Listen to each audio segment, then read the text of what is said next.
ఒకవేళ మనము ఎంకరేజ్ చేసినట్టయితే మీరు ఒకవేళ ఆవులను కానీ లేకపోతే గేదెలను కానీ పెంచుకున్నట్టయితే ఏ విధంగా మీ కుటుంబానికి ఇది ఒక ఆసరాగా నిలుస్తుంది అనేది వాళ్ళకి వివరించడంతో పాటు ప్రభుత్వం తీసుకున్నటువంటి చర్యలు కానీ ఒకవేళ ఆవులను కానీ గేదెలు కానీ ఒకవేళ మీరు పెట్టుకుని ఒకవేళ పాల ఉత్పత్తి అనేది చేసినట్టయితే మేము ఏ విధంగా వాటిని కొనుగోలు చేయడం కానీ లేకపోతే ఏ విధంగా అయితే లోన్స్ ఇచ్చేదానికి ఆస్కారం ఉంటుందో కొన్నిసార్లు మన కేంద్ర ప్రభుత్వం కూడా కొత్త ప్రాజెక్ట్స్తో రావడం జరుగుతుంది. అప్పుడు కూడా కొంచెం సబ్సిడీ కూడా ఇచ్చేదానికి ఆస్కారం ఉంటుంది అనమాట.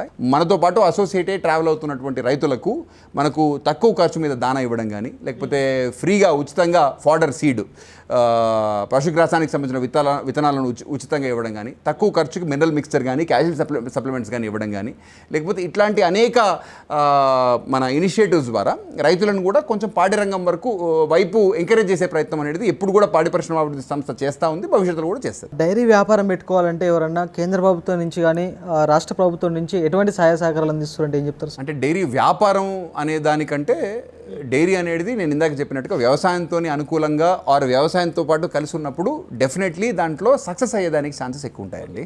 వ్యాపారంగా వ్యవసాయంతో సంబంధం లేకుండా ఒకవేళ నేను ఒక హాబీ లాగానో బిజినెస్ లాగానో చేయాలంటే మటుకు ఇది డెఫినెట్లీ కొంచెం కష్టపడాల్సిన సబ్జెక్టు. ఎందుకంటే కొంచెం లేబర్ సమస్యలు ఉన్నాయి మన దగ్గర తెలంగాణ ప్రాంతంలో.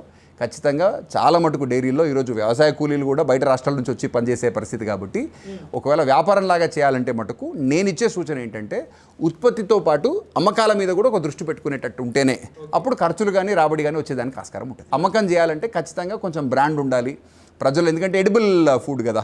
అండ్ ఇంకోటి పాలు అనేది పెరిషబుల్ ప్రోడక్ట్. అంటే మనం ఒక 2-3 గంటలు ఒకవేళ దాన్ని 2-3 గంటల్లో మనం సేకరించిన తర్వాత దాన్ని ఒకవేళ రిఫ్రిజిరేట్ చేయకపోతే దాన్ని శీతలీకరణ చేయకపోతే అది వెంటనే చెడిపోతుంది అనమాట. కాబట్టి వ్యాపార కోణంలో ఆలోచన చేస్తే మటుకు ఇది కొంచెం కష్టమైన. మీ ప్రభుత్వం నుంచి ప్రస్తుతం లీటర్కి ఎంత చెల్లిస్తారు సార్? అంటే బయట ఇది సీజనల్గా ఎప్పటికప్పుడు మార్కెట్ పరిస్థితుల అనుగుణంగా మారుతూ ఉంటుందండి. మేము జనరలీ ఇప్పుడు ఈ మంత్ సుమారు 325 రూపాయలు కేజీ ఫ్యాట్కి కౌ మిల్క్, బఫలో మిల్క్ అయితే సుమారు 850 రూపాయలు టోటల్ సాలిడ్స్కి బఫలో మిల్క్ చెల్లించడం జరుగుతూ ఉంది.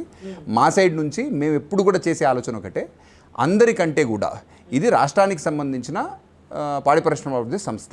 సో మార్కెట్లో పాలకు మినిమం గిట్టుబాటు ధర ఏదైతుందో ఆ వ్యవస్థను ఏర్పాటు చేసే ప్రయత్నం సంస్థ తరఫు నుంచి మేము చేస్తాం. మీతో పోల్చుకుంటే బయట ప్రైవేటు కంపెనీలు ఏతున్నాయో అవి ఎక్కువ ధరలు ఇస్తున్నాయంట. లేదండి, వాస్తవం కాదు. ఎప్పుడైనా కూడా సరే సంవత్సరం మొత్తం మీరు ఒకవేళ చూసినట్టయితే నేను ఘంటాపదంగా చెప్తాను కూడా, తెలంగాణ ప్రాంతంలో అందరికంటే ఎక్కువ రేట్ ఇచ్చే వ్యవస్థ ఏదైతుందో అది సమాఖ్య మాత్రమే. వాస్తవం చూసుకున్నట్లయితే మీ డైరీ కార్పొరేషన్కు కేంద్ర ప్రభుత్వం నుంచి ఎటువంటి సహాయ సహకారాలు అందుతున్నాయంటే ఏం చెప్తారు? అంటే నేను ఇందాక మీకు చెప్పినట్టుగా రాష్ట్ర ప్రభుత్వం బడ్జెట్ నుంచి కూడా మా కేటాయింపులు తక్కువే ఉన్నాయి.